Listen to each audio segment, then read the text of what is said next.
Who can forget Willy Wonka's most memorable earworm? The candy man can because he mixes it with love and makes the world taste good. And every day, candy companies across the U.S. also make the world taste good. But the way they mix in the love is as varied as the multi-hued candies and cakes they create. Not relying on candy-making talents of rhyme-loving Oompa Loompas, Hammonds Candies, located in Denver, Colorado, is instead dedicated to the traditional ways of making sweets. Established in 1920, the candy shop makes a little bit of everything, including its most popular confections such as candy canes, lollipops, ribbon candy, and caramels. More than a century after first opening its doors, Hammonds still makes all of its candy by hand, while using many of the same successful recipes that have made the shop America's largest handmade candy company. Cammie Stucker, Hammonds Manufacturing Operations Manager, enjoys the process of pulling, rolling, and creating something with her own hands. Woo! This is exhausting, but still fun. In fact, her dedication to the sweet-toothed craft has bestowed her with many nicknames like Cammie Candy and the First Lady of Candy. It's just really amazing to me what the possibilities are, and just seeing all those bright colors kind of gets your eye going, and it makes you want to eat all of it, unfortunately.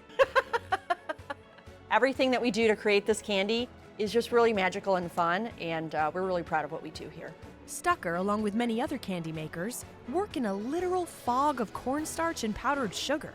Handling gas stoves, pulling machines, dough cutters, and candy heaters, this mixture of sugar, heat, and hard work finally pays off with candy perfection. Although the machinery, process, and recipes have remained the same, the only thing that's changed is the people. But the traditional candy-making process has been carefully taught from one generation to the next.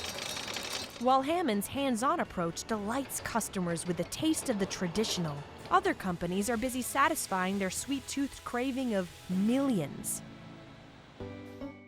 One of the biggest candy giants out there is Jelly Belly, creator of the childhood favorite, the Jelly Bean.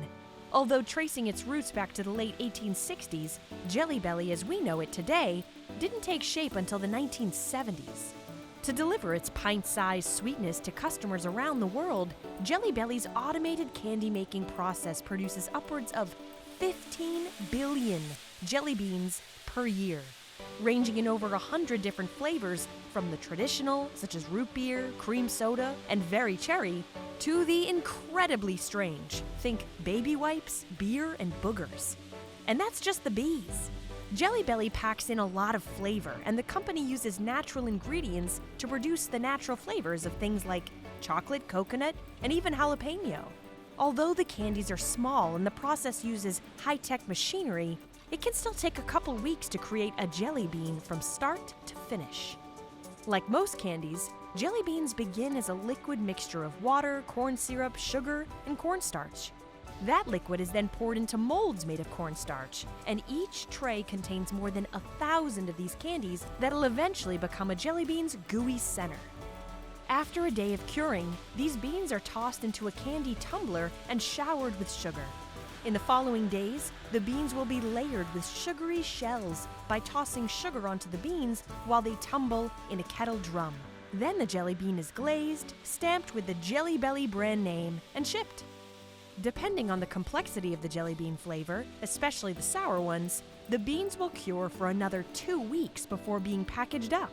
While this rough and tumble process might work for a hand-coated jelly bean candy, goods like cupcakes and devilishly delectable Twinkies require a more deft touch, one that Hostess has honed over the course of a century.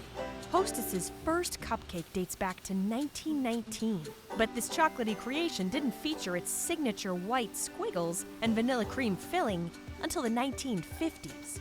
Today, Hostess makes a variety of goods in factories across the U.S., but this particular factory in Kansas manufactures the classic cupcake, along with Twinkies, coffee cakes, and the always messy powdered donuts. Hostess is a highly automated baked goods operation. The factory floor is filled with specialized equipment, like depositors for filling hundreds of individual cupcake pans a minute. For filling Twinkies, Hostess employs a 216-nose hydraulic cream injector. And this complicated process also comes equipped with a laser guidance system that acts like a cupcake traffic cop. But the most essential piece of equipment for any bakery is the oven. And you've likely never seen one quite like this. For making its signature cupcake, Hostess uses a 70-foot-long oven capable of baking several dozen pans at a time. Once filled with cream and layered with chocolate, a machine applies the signature squiggles of white icing in a dizzying confectionery display. Depending on the sweets, machines may also package up these newly baked creations and send them off to parts unknown. From selling the first ever commercial cupcake in the US to growing into a multi-million-dollar company, the Hostess baking process has seen many changes over the decades. But a candy shop in Syracuse, New York, is living proof that the more things change, the more they can also stay the same. Hercules Candy's winning recipe is equal parts tradition, determination, and innovation. The shop's been in the area for more than a century, and it's been a family-owned business from the very beginning. Paying homage to the family's Greek roots, the candy shop's name also speaks to the Herculean task of making small-batch, handmade candy. A task so monumental that the shop even called it quits for a 5-year period in the 1970s. As if dipped in the river Styx, the family business proved resilient, and today's owner, Steve Adrianos, dusted off the abandoned equipment and got back to work. And he hasn't stopped since. Much like Hammonds Candies, Hercules prides itself on both its traditional recipes and methods, which also involve gas stoves, candy heaters, and the most sophisticated tool of them all, a giant candy pulling hook. So this humble little piece of metal is an extremely important part of pulling the candy. You need something to drape your candy on to give you some resistance so that you can pull. Come on, Steve, let's go. Hurry up. So we do make our candy by hand because we're known for making small handcrafted batches. We haven't really brought too much technology into the actual cooking, and we have not changed the recipes. Although Hercules' candy-making process harks back to the sweet-making days of old, the shop isn't afraid to innovate when it comes to getting the word out. That's why the family is one of the most popular candy-making content creators on YouTube with its channel, which launched back in 2016, garnering millions of views. Whether dedicated to the old-timey arts of confectionery perfection or creating candies and cupcakes beloved by millions around the world, modern-day candy makers are still making the world taste good, one sweet tooth at a time. And the world tastes good because the Candyman thinks it should.